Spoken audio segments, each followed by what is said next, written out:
Bristol Community College, Mathematics with Dan Avedikian, Math 060, Topics in Developmental Mathematics, Section 4.10, Problem 8.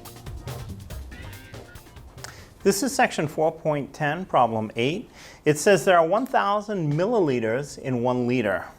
Part A asks how many liters are in 1,260 milliliters, and B asks how many milliliters are in 1,260 liters.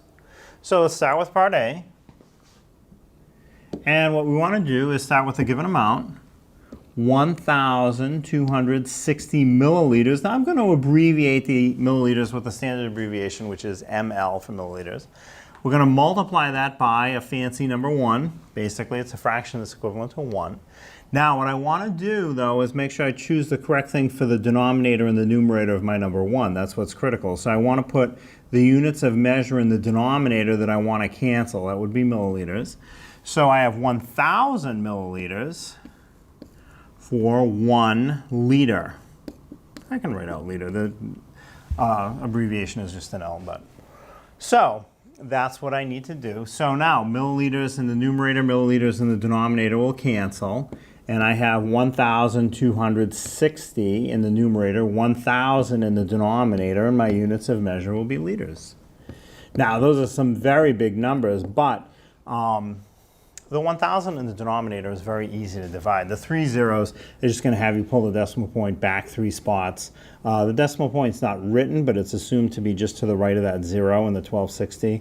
So if it comes back 1, 2, 3 spots, I have 1.260 liters. And now when your decimal ends in a 0, typically people don't bother to write it. You certainly can, and it's not wrong, but it would be more common to just call it 1.26 liters.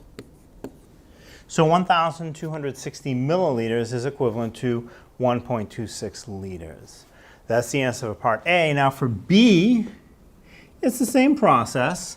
Start with the quantity that you know. What's given is 1,260 liters. I want to convert that to milliliters. So I will multiply by basically a fancy number 1.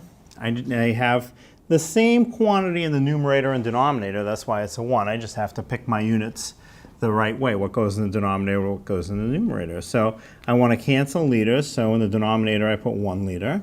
And I put the equivalent amount in milliliters in the numerator. That would be 1,000 milliliters, which again, I'll just abbreviate ml for milliliters.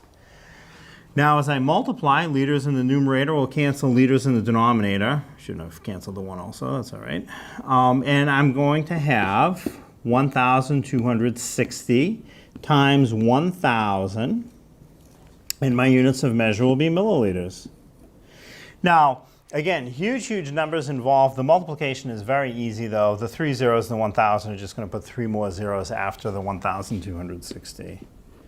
And again, you could do it on a calculator, but if you know that trick, it's even easier. So take the 1,260 that you have, add 1, 2, 3 more zeros. That's your answer. It's in milliliters. And if you want to put in commas, you can see that what you have is 1,260,000 milliliters. That's the answer for B.